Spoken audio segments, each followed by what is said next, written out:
క్రీస్తును ప్రభువుగా ప్రతిష్ఠించుడి.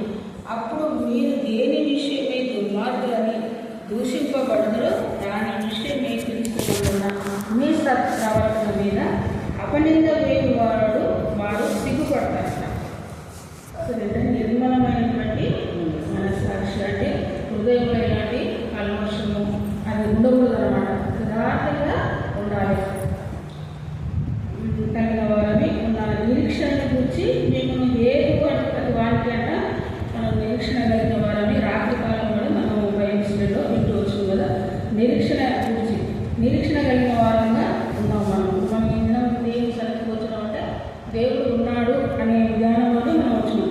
నిరీక్షణ గురించి మేము ఏది అడుగు ప్రతి వానికి ఎట్లా సమాధానం చెప్పాలంటే సాత్వికంతోనూ భయముతోనూ సమాధానం చెప్పుటకు ఎల్లప్పుడూ ఎట్లా ఉండాలంట సిద్ధముగా ఉండండి. మీ హృదయముల ఎందు క్రీస్తును ప్రభువుగా ప్రతిష్ఠించున్నారు. దేవుని మనం రక్షింపబడ్డవాను ఒకసారి రక్షణ పొందుతున్నామంటే అనేక కాలంలో అయితే అనేక పర్యాయాలు పడిపోతాం, లేస్తాం, తిరిగి మళ్ళా పడిపోతాం, లేస్తాం. కానీ మనకు ఒక అనుభవం అంటే వయస్సు అనేది మనకు ఒక అనుభవం నేర్పుతుంది. 30 సంవత్సరాలు 40 50 ఇయర్స్ అలా వస్తే అనుభవం అనేది మనకు పాటలు నేర్పిస్తారు. నేను ఎట్లా ఉన్నా, నాకు ఇంకేంటి, ఇది ఎట్లా ఉండాలి, ప్రభువును మనం రక్షించబడిన తర్వాత ఏ రీతిగా మనం ఈ లోకంలో జీవించాలి. మనం చాలామంది చేస్తారు కదా వాటిని. చాలామంది మనల్ని చదువుతారట. అంటే మనల్ని చదువుకోం కానీ మనం ఏం చేస్తామంటే ఇతరులను చదివే వారంగా ఉంటామంట. అందుకే మనం ఇప్పుడు ఎట్లున్నామంటే ఎల్లప్పుడూ సాత్వికంతోనూ శుద్ధ మనసు కలిగి శుద్ధంగా చెప్పడానికి ఎవరిని వివరంగా మీరు ఎట్లా రక్షించబడ్డారు ఎవరైనా మనం సమాధానం పడినా మనం చెప్పేవారుగా ఉండాలి. సాత్విక భయంతో ఎప్పుడు కూడా జాగ్రత్త కలిగిన వారుగా ఉండాలి. ఇప్పుడు యూట్యూబ్లలో కానీ ఇన్స్టాగ్రామ్లో కానీ పరిచయం ఎక్కడ చేసినా యూట్యూబ్లో తీసి పెడుతున్నారు. దానివల్ల చాలామంది పరిచయం చేసుకుంటే చెప్పు చూసుకొని లేడీస్నే కొడుతున్నారు. ఎందుకంటే మొబైల్ చేసుకుంటే అది వాళ్ళకి చేసే వరకు పోలీస్ స్టేషన్ వరకు వెళ్ళిపోతుంది. కాబట్టి స్త్రీలే ఒక ముస్లాము యవనస్తురాల్ని చెప్పులు తీసుకొని కొడుతూ ఉంది. కొడితే కూడా ఏమంటలేదు పాపం. ఎందుకంటే మనలో గొడవపడ్డాం అనుకో మనకు తేడా కనపడదు కదా. వాళ్ళ స్వాత్వికంతో మేము ప్రభువుని నమ్ముకున్నాం కాబట్టి మన దేవుడు నిజమైనటువంటి దేవుడు అనేటువంటి నిరీక్షణ కలిగి వాళ్ళు ఉన్నారు. వాళ్ళు తెలియకనే కొడుతున్నారు. తెలిస్తే వాళ్ళు ఉంటారు. కాబట్టి మనం ఎల్లప్పుడూ అంటే సిద్ధంగా ఉండి మీ హృదయంలో క్రీస్తును ప్రభువుగా ప్రతిష్ఠించుడి. అప్పుడు మీరు దేని విషయమై దుర్మార్గులని దూషింపబడదు దాని విషయమై క్రీస్తునందున్న మీ సత్ప్రవర్తన మీద అపనింద వేయవారు సిగ్గుపడతారంట. మన ప్రవర్తనను చూసేవారుగా ఉండదు. మన నడవడికను మన వాక్యమే అసలు వాక్యం చదువుకుంటే వాక్యమే మాట్లాడుతుంది. అన్నింటి గురించి కూడా మన ప్రవర్తన గురించి, మన చెడ్డ విషయాలు కానీ, మన నీతి గురించి, మనం ఎట్లా ఈలో బ్రతుకుతున్నాం, ఎట్లా మనం జీవిస్తున్నాం, అదే వాక్యాలను ఎట్లా అంగీకరిస్తున్నాం, ప్రార్థన జీవితం ఎలా మనం జీవితం, వాక్యం ఎట్లా మన ఉదయం ఎలా పనిచేస్తుంది అనేది వాక్యమే మనకు దేవుడిచ్చేదిగా ఉంటుంది. దినదినము మన దగ్గర ఈ వాక్యం మనం చదవడం అంటే దేవునితో మనము మాట్లాడుతున్నట్టు అన్నమాట. నువ్వు ఎంతసేపు వాక్యాన్ని ధ్యానిస్తే అంతసేపు నీవు దేవునితో మాట్లాడుతున్నట్టు. ప్రార్థన చేస్తుంటే దేవుడు మనం దేవునితో మాట్లాడుతున్నాం. ప్రార్థన అనేది మనం దేవునితో, వాక్యం చదవటం దేవుడు మనతో మాట్లాడుతున్నాడు. అందుకే అంటాం కదా, దేవుడు నాకు వాక్యం ద్వారా మాట్లాడాడు, దేవుడు నాకు వాక్యం ద్వారా వాగ్దానము ఇచ్చే మన వాగ్దానం కూడా ఆ రీతిని ప్రార్థన చేస్తాం. ప్రభావ నాకు ఈ సంవత్సరం ఈ వాగ్దానం 3 సంవత్సరాలకి నాకు ఏ వాగ్దానం ఇవ్వబోతుందో అని ముందు నుంచే ఒక 6 నెలలు వచ్చిందంటే అక్కడ నుంచి ప్రార్థన చేసుకునే వారంగా ఉంటాం. ప్రార్థన చేసుకునే వారంగా ఉంటాం వాగ్దానాల విషయమే. అట్లా మనం ఎట్లున్నట్టు క్రీస్తుని మన హృదయంలో ధరించుకున్నప్పుడు మనం ఎట్లున్నారంటే మన సత్ప్రవర్తన మీద అపనింద వారు సిగ్గుపడుతున్నారంట. మన ఒక నడవడికను చూసి మన మీ సత్ప్రవర్తన మీద అపనింద వారు సిగ్గుపడదు. దేవుని చిత్తం అలాగున్న ఎడల కీడు చేసి శ్రమపడట కంటే మేలు చేసి శ్రమపడట మాకు మంచిది అన్న. అంటే కీడు చేసి శ్రమపడట కంటే మేలు చేసి శ్రమపడాలి. మేలు చేసినట్టే ఎవరికన్నా ఒకటే నాకు తెలిసింది, ఎవరికైనా డబ్బులు ఇచ్చినాము వాళ్ళు ఇవ్వలేదనుకో మనం అంతే చేసినాం. వాళ్ళ అవసరానికి అడిగినప్పుడు మనం ఇచ్చినాము, వాళ్ళు మనం అడిగినప్పుడు విషయంలో మనం ఎలా మేలు చేసి శ్రమ పడుట బహు మంచిది. ప్రార్థన చేయాలంటే వాళ్ళు ఇవ్వకపోయినా కూడా మనం ప్రార్థన చేసుకోవాలనే ఉండాలి. అది ఎప్పటికైనా దేవుడి చిత్తంలో దేవుడి ఏర్పాటులో ఉంటే అది ఎప్పటికైనా దేవుడు ఇచ్చేవాడుగా ఉన్నాడు. అందుకని దేవుని చిత్తం ఆలోచన మేలు చేసి శ్రమ పడటం కంటే మేలు చేసి శ్రమ పడట బహు మంచిది అని అంటాడు. యాకోబు పత్రికలో కూడా ఒక మాట అన్నాడు. యాకోబు పత్రిక 5వ అధ్యాయం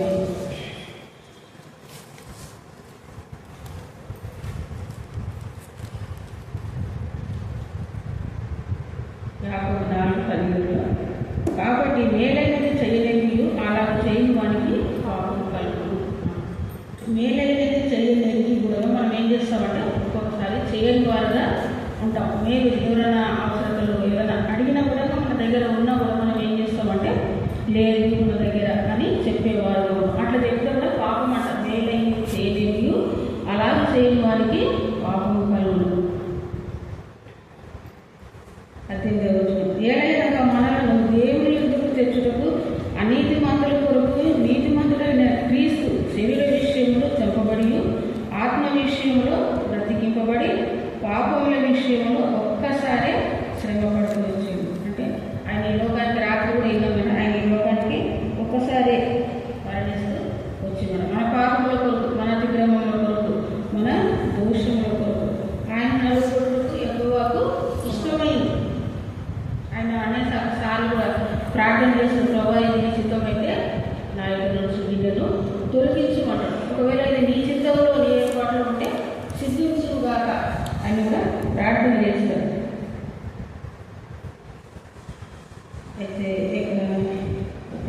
ఏదైనా మనల్ని దేవుని ఎదుగు తెచ్చుటకు అనీతిమంతుల కొరకు నీతిమంతుడైన అంటే మనం అనీతిమంతులు ఏమాత్రం ఎప్పటికైనా కూడా మనం అంటే దినం కూడా ఈ దినం నేను ఎక్కడ పడిపోయినా ఎక్కడ చెడిపోయినా కూడా నన్ను క్షమించాలి. ప్రతి దినం కూడా మనము ప్రార్థన చేసుకొని ఉండాలి. ఎందుకంటే నీతిమంతుడైన క్రీస్తు శరీర విషయంలో చంపబడి ఆత్మ విషయంలో ప్రతింపబడుతూ వచ్చిన వాడుగా ఉన్నాడు. పాపముల విషయంలో ఒక్కసారి శ్రమపడ్డాడు. అయితే దేవుని దీర్ఘశాంతము ఇంకా కనిపెట్టుచున్నప్పుడు పూర్వము నోవాహు దినములలో ఓడ సిద్ధపరచబడుచుండగా అవిధేయుల వారి యొద్దకు అనగా చెరలో ఉన్న ఆత్మల యొద్దకు ఆయన ఆత్మస్వరూపిగానే వెళ్ళి వారికి ప్రకటించాను. ఆ ఓడలో కొందరు అనగా 8 మంది నీటి ద్వారా రక్షణ పొందిరి. మరి నోవాహు కూడా దేవుడు ఎప్పుడు ఓడను సిద్ధం చేస్తూ ప్రచండ వర్షము కురిపించబోతున్నానని చెప్పినప్పుడు ఆయన ఎందుకు వచ్చిండు అనేకలు కూడా చెప్పిండు నోవాహు. కానీ ఎవరు కూడా వినలేదు. వినకపోవడం వలన వారికి ఏం నష్టం జరిగిందంటే ప్రాణ నష్టము జరిగింది. అన్నిటికంటే గొప్ప నష్టం ఏంటి అంటే ఆస్తులు కాదు. ఆస్తులు పోగొట్టుకున్నా, ఇల్లు పోగొట్టుకున్నా, దేవుడు పోగొట్టుకున్నా, ఇవి కాదు నష్టం. ప్రాణ నష్టమే పెద్దది. అదే మనం బ్రతుకుంటేనే కదా ఇది అది చేస్తామని చెప్పుకుంటాం. మన శరీరం మన జీవమే లేదు మన దగ్గర, మనలోన ఇంకేం చేయగలుగుతాం? ఏమి చేయగలం. అందుకని వృద్ధులు స్తుతి చెల్లించరాడు. కాబట్టి మనం ఎట్లా ఉండాలి? మన విషయంలో మనం కూడా దేవుని విషయంలో రక్షింపబడ్డ నీవు నేను ఎట్లా ఉండాలంటే చచ్చిన వాళ్ళ వల్ల ఉండాలంటే చనిపోయిన శవం దగ్గరికి ఏమైనా ఎంతనన్నా తెలియదు లేచి కూర్చుంటారా? ఒకవేళ లేచి కూర్చున్నట్టే ఒక ధైర్యమో పోతామో మళ్ళీ లేచింది అని అనుకుంటాం. అంటే అట్లా ఉండాలంట. ఎవరన్నా ఏమన్నా అనుకుంటూ ఎవరన్నా ఏమన్నా మనం దేవుని వైపు చూస్తున్నామా లేదా? దేవుడు మనను చూసేవాడు, మనకు ప్రతిఫలం ఇచ్చేవాడు. ఆయన ఇక్కడ మనుషులు కాదు. మనుషుల వైపు మనం ఎప్పుడు కూడా చూసేవారుగా ఉండకూడదు. అందుకని కీర్తనలు కూడా అదే మాట చెప్తుంటే మనుషులు నమ్ముకోవడం కంటే ఎక్కువ ఆశ్రయించుట వేరు. కాబట్టి మనం దేవునిపైనే ఆధారపడాలి. అయితే ఈ నోవాహు ఎంతో కాలమైన పడవను తయారు చేయడానికి ఎంతో సమయం పట్టింది. అనేకలు కూడా చెప్తూ వచ్చిన సువార్త కూడా ప్రకటించింది. కానీ ఎవరు కూడా వినలేదు. మరి వారి కుటుంబం మాత్రమే ఆ ఓడలోకి సురక్షితంగా వచ్చింది. వారు మాత్రమే రక్షింపబడ్డట్లుగా దేవుని వాక్యం మనకు తెలియజేసింది. అనేక సార్లు మనం దేవుడికి ఆత్మస్వరూపుగా కూడా అక్కడ వెళ్ళినాడు. కానీ ఎవరు కూడా విన్నట్లుగా లేదు. కేవలం 8 మంది మాత్రమే నీటి ద్వారా రక్షణ పొందుకోవచ్చు. అట్లా మరి నశించిపోయే ఆత్మలకు దేవుడు మరి ఈ లోకానికి వచ్చి రక్షిస్తూ వచ్చాడు. మనం కూడా ఒకప్పుడు ఎట్లా ఉన్నాం? ఈ లోకంలో ఏమి దేవుని ఎరగని వారం ఆయన అంటే ఎవరు కూడా మనకు తెలియదు. అలాంటి స్థితిలో ఉన్నాం.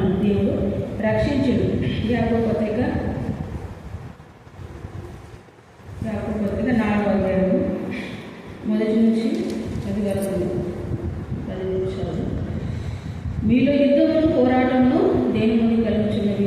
మీ అవయవములను పోరాడు మీ భోగెచ్చల నుండే కదా. ఇక్కడ యాకోబు పత్రిక ఎవరు రాశారు?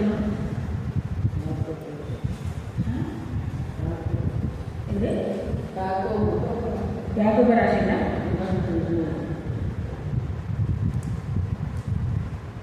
అపోస్తలులైన పౌలే కదా ఇది కూడా రాసింది.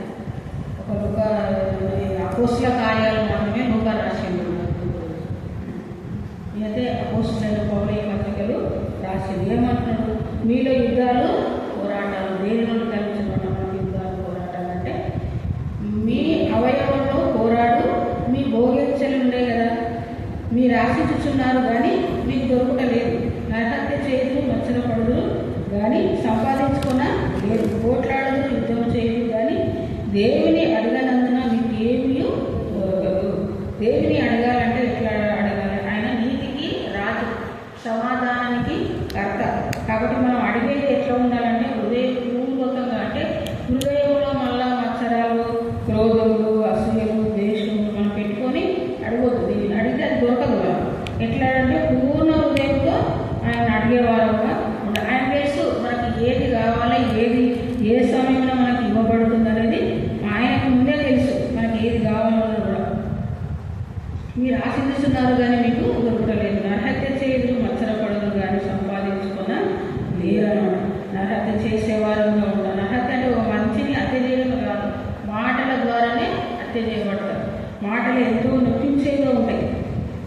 మత్సరపడతారట కానీ సంపాదించుకొనలేరు. పోట్లాడదు యుద్ధములు చేయరు కానీ దేవుని అడగనందున మీకు ఏమీ దొరకదు. మీరు అడిగినను మీ భోగముల నిమిత్తము వినియోగించుటకై దురుద్దేశముతో అడుగుతుంది కనుక మీకేమీ దొరకలేదు. అది ఎందుకు దొరికి అనే దాని గుణం కూడా వచ్చినప్పుడు సమాధానం దేవుడే ఇస్తుంది. మీరు అడిగిన మనం ఎట్లా అడుగుతూ ఉంటాం? మన భోగముల నిమిత్తము, ప్రభావ నాకు ఇది కావాలి, నాకు అది కావాలి అంటే మన నిమిత్తమే మనము అడిగేవారు. ఇతరుల కొరకు అడిగేవారుగా ఉండాలి. మన నిమిత్తం మనకు కాదు కానీ ఇతరులను మనకు అడిగితే దేవుడు మనకే ముందు మేలు చేసేవాడుగా ఉంటాడు. 4వ వచనంలో వ్యభిచారముల ద్వారా ఈ లోక స్నేహము దేవునితో వైరమని మీరు ఎరుగరా? కాబట్టి ఎవడు ఈ లోకంతో స్నేహం చేయకూడదో వాడు దేవునికి శత్రువాడు. మనం దేవుడు ఈ లోకం నుంచి రక్షించిన తర్వాత కూడా మనం ఏం చేస్తాం? అసలు కూడికలు అంటే నిర్లక్ష్యంగా రాము, టైంకు రాము, అసలు కూడికలు కూడా రాము. ఇక్కడ ఏమంటే ఈ లోక స్నేహము దేవునితో వైరమని మీరు ఎరుగరా? అంటే మీరు రానట్టుగా ఉంటే ఈ లోకంతో మీరు స్నేహం అంటే ఏమవుతుంది? ఇక్కడ ఉంటే ఏం చేస్తారు? పనులు చేసుకోవచ్చు, ఇట్లా పనులు ఉంటే చేసుకోవచ్చు. ఒక బలహీనగా ఉంటే తప్పితే వేరే విషయాల్లో మాత్రము మనము దేవునికి మరి యోగమైనటువంటి పనులు చేసేవారంగానే ఉంటాము. దేవుడితో వైరం అంటే లోకం ముచ్చట్లు ఇంటికాడ ఉండి వాళ్ళతో ముసలు ముచ్చట్లు వేసుకునే వారంగా ఉంటాం. అంటే దేవుని సమయాన్ని దేవునికి ఇవ్వడం లేదు మనం. అందుకే ఈ లోక స్నేహం దేవునితో వైరం అని మీరు ఎరుగరా? కాబట్టి ఎవడు ఈ లోకంతో స్నేహం చేయగలను వాడు దేవునికి శత్రువు అంట. మరి శత్రువు అవుతారట ఈ లోకంతో స్నేహము చేసేవారుగా ఉండి. ఆయన మన యందు నివసింపజేసిన ఆత్మ మత్సరపడినంతగా అపేక్షించున అని లేఖనము చెప్పుచున్నది. వ్యర్థమని అనుకొనిచున్నారా? అంటే ఆయన మన యందు నివసింపజేసు ఆత్మ మత్సరపడినంతగా, మత్సర అంటే ఎంత ఒక బాధ అని చెప్పొచ్చు. దాని అంత బాధపడే విధంగా ఆ లేఖనము చెప్పుచున్నదా? వ్యర్థమని అనుకొనిచున్నారా? కాదు కానీ ఆయన ఎక్కువ కృపనిచ్చును. అందుచేత దేవుడు అహంకారాన్ని ఎదిరించి దీనులకు కృప అనుగ్రహించునని లేఖనము చెప్పుచున్నది. లేఖనము వ్యర్థమని అనుకొనిచున్నారు కాదు కానీ ఆయన ఎక్కువ కృపనిచ్చును. అందుచేత అందుకే ఎక్కువ దేవుడు దయామయుడు, కరుణామయుడు. మనం రాకపోయినా కూడా ఆయన ఏం చేస్తాడు? క్షమించేవాడు ఉంటాడు. కాబట్టి మన ఆటలు సాగుతున్నాయి. మనం రాకపోయినా మనం బ్రతికిస్తూ ఉన్నాడు దేవుడు. అన్ని విధంలో సజీవ లెక్కలో మనం ఉంచుతూ ఉన్నాడు.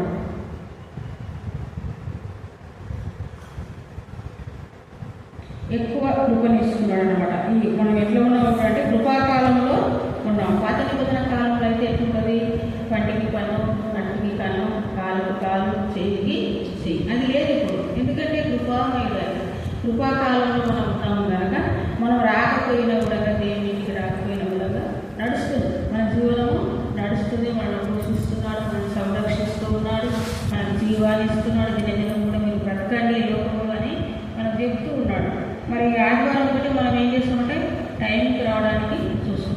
అదొకటే కాదు, ఆదివారం రావడం ఒకటే కాదు, ప్రతి కూడికలు కూడా రక్షింపబడ్డ నేను దేవుని ఎదిగినామంటే మనము సమయానికి వచ్చే వారంలో కూడా ఉండాలన్నమాట. మన పనులు మనకు తెలుసు, మనకు ఉంటాయి. మన స్త్రీలకు పొద్దు నుంచి రాత్రి వరకు చేసిన పనులే ఉంటాయి, లేవని నేను కూడా చెప్పాను. ప్రతి పని కూడా మనం ఉండగా చేసుకునే వారికి ఉండాలి. స్త్రీల ఇంట్లో వ్యక్తంగా కూడా ఉండకూడదు అనమాట. ఏదో నీ శాతనైన పని చేసుకునేదానిగా ఉండాలి. పనులు ఉన్నాయి కదా అని చెప్పి మనము ఎక్కువకుండా ఉండకూడదు. దేవుని సన్నిధి అంటే ఎట్లా ఉండాలంటే భయంతో వణుకుతో రావాలంట. ఆయన దృష్టిస్తున్నాడు మన మీద, మనము చూసే దేవుడుగా ఉన్నాడు. అందుకని మన కృపాకాలంలో ఉన్నాము. లేఖనం మనకు చెప్తూ ఉందన్నమాట 7వ వచనంలో, కాబట్టి దేవునికి లోబడి ఉండి అపవాదిని ఎదిరించి అప్పుడు వాడు మీ యొద్ద నుండి పారిపోవు.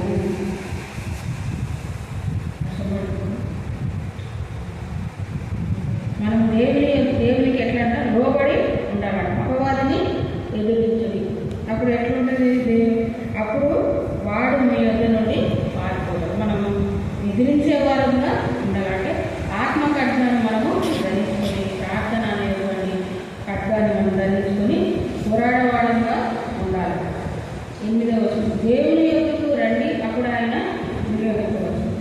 మనం దేవుని దగ్గరికి వస్తేనే ఆయన మన దగ్గరికి వస్తాడు. పాపులారా మీ చేతులను శుభ్రం చేసుకున్నాడు, దీన మనస్కులారా మీ హృదయములను పరిశుద్ధపరచుకున్నాడు. మీ చేతులను శుభ్రం చేసుకున్నది, దీన మనస్కులారా మీ హృదయములను కూడా పరిశుద్ధపరచుకున్నాడు. మరి హృదయం శుద్ధిగా ఉంటేనే ఏదైనా జరుగుతుంది మనకు. కాబట్టి మన హృదయంలో అనేకములు మత్సరములు క్రోధములు పెట్టుకొని ఉండి ఏది కూడా జరగదు. ప్రసంగి గ్రంథంలో ఇంకా క్లియర్గా చెప్తాడు. 9వ వచనం, వ్యాకుల పడుడి, దుఃఖపడుడి, ఏడుడి, మీ నవ్వు దుఃఖములకును మీ ఆనందము చింతకును మార్చుకుని ప్రభు దృష్టికి మిమ్మల్ని మీరు తగ్గించుకుని అప్పుడు ఆయన మిమ్మల్ని హెచ్చింది.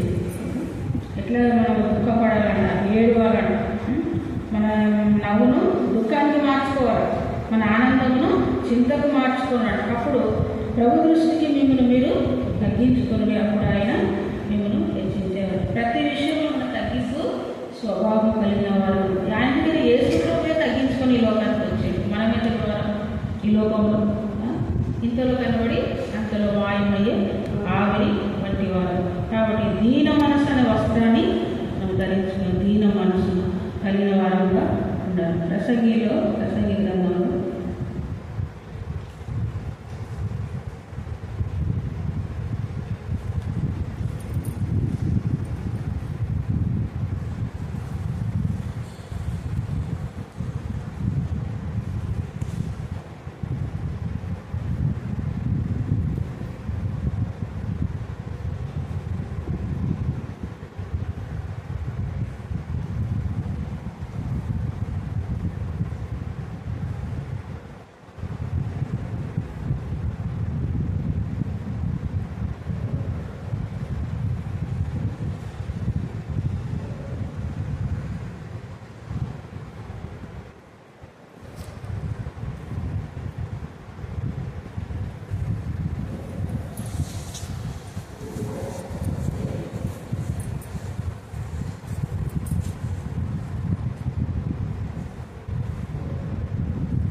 4 నుంచి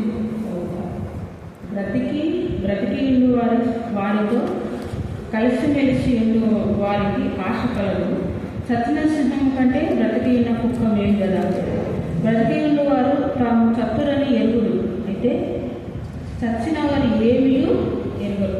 చనిపోయిన వారు ఏమైనా ఎరగడం, వాళ్ళు ఏమి కూడా ఎరుగరు. వారి పేరు మరవబడి ఉన్నది. వారికి ఇక ఏ లాభమును కలగదు. వారికి ప్రేమింపబడరు, పగ పెట్టుకున్నారు, అసూయ పడరు. సూర్యుని క్రింద జరుగు వాటిలో దేని అందుకు వారికి ఇక ఎప్పటికీ వంతు లేదు. ఈ యొక్క చచ్చిపోయిన వారు పగలు ప్రతీకారాలు సాధించలేదు, వారికి లేవనట. ఇంకా అది ఒక ప్రసంగి చెప్తున్నాను. అట్లా అంటే యథార్థవంతులను కావాలని దేవుడు కోరుతున్నాడు. దాంట్లో హృదయం మనం జీవనం ప్రేమిస్తే మంచి దినాలు మన జీవితంలో ఉండాలన్న చెడును అక్షంతలు మన హృదయంలో దాచిపెట్టుకుంటే ఇంకా మనమే ఎంకరేజ్ వారంగా మన జీవితంలో ఏది కూడా జరగదు. దేవుని ఆశీర్వాదాలు కూడా పొందుకోవాలి. రక్షింపబడ మనం ఎట్లా ఉండాలని నిర్మలమైన మనస్సాక్షి కలిగిన వారంగా ఉండాలి. దేవుడి వాక్యము